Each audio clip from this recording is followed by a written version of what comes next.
আপোনালোকৰ মন্ত্ৰী মহোদয়ে আপোনালোকক আলোচনালৈ মাতিছিল।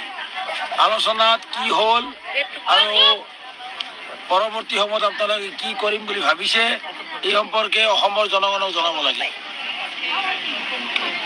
হয়, আজি আমি যোৱা অক্টোবৰ মাহৰ পৰাই আন্দোলন কৰি আছিলোঁ। এই আন্দোলনৰ পৰিস্থিতি আমাৰ ডিপাৰ্টমেণ্টৰ সঞ্চালক মহোদয়ে আমাক 19 অক্টোবৰত মাতি আনিলে। মাতি আনি মানে আলোচনা আগবঢ়ালে। এই আলোচনাত তেখেতে আমাৰ অংগনবাড়ী কৰ্মীৰ কাৰণে এটা অনাৰিম বৃদ্ধিৰ কাৰণে প্ৰস্তাৱ, মিনি কেন্দ্ৰৰ কাৰণে এটা প্ৰস্তাৱ আৰু সহায়িকাৰ কাৰণে এটা প্ৰস্তাৱ দিলে। আমি ভাবি আছিলোঁ আমাৰ সঞ্চালক আমাৰ ICDSৰ মানে সমাজ কল্যাণ বিভাগৰ মুৰব্বী, তেওঁ যিহেতু এটা প্ৰপ'জেল দিছপুৰত দিলে আমাৰ মাননি বৃদ্ধি হ'ব, কিন্তু অতি পৰিতাপৰ বিষয়। আমি আগৰে পৰা জানো যে এই চৰকাৰখনৰ যি অমানৱীয় গুণ, মই মানে অত্যাধিক নিৰ্দয়, নিষ্ঠুৰ, অমানৱীয় গুণেৰে এই চৰকাৰৰ প্ৰতিজন মন্ত্ৰী বিমোহিত চৰকাৰখনে।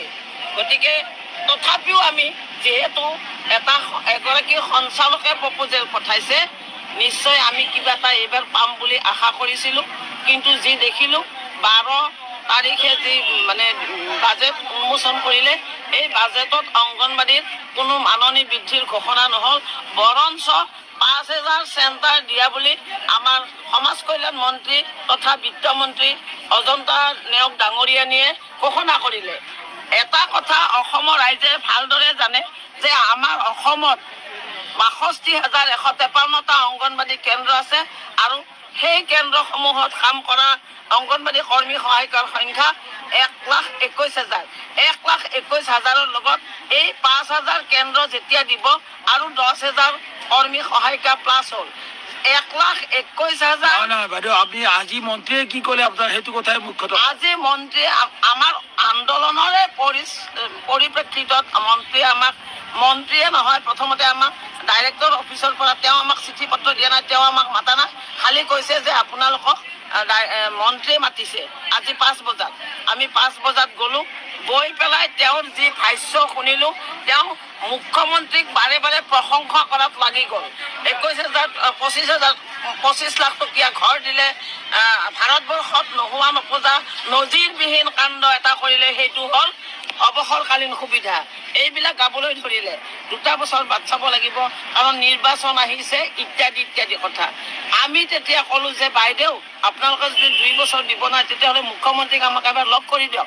মুখ্যমন্ত্ৰী ব্যস্ত, গতিকে তেতিয়াহ'লে বাইদেউ আপুনি যদি একোৱে কৰিব নোৱাৰে, অন্তত আপুনি কোৱা এই কথাখিনি আমাৰ চচলত থকা যোদ্ধাৰুবিলাকক আপুনি কৈ আহিব লাগে যে মই দিব নোৱাৰোঁ, আমি দিব নোৱাৰোঁ বুলি কথাষাৰ কৈ আহিব লাগে।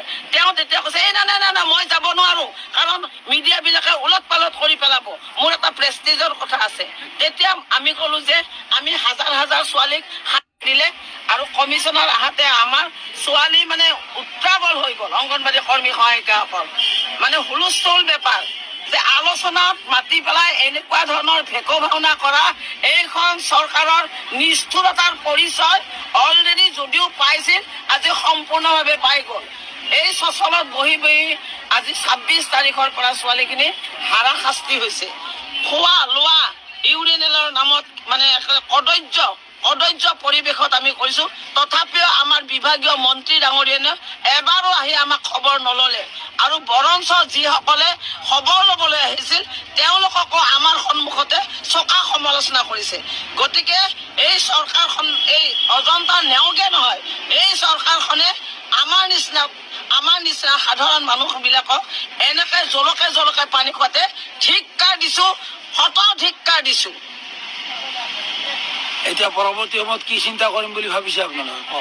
হয়, আজি আমাৰ মানৱ কল্যাণ মন্ত্ৰী অজন্তা নেওগ বাইদেউৰ ওচৰত আলোচনাত গৈছিলোঁ।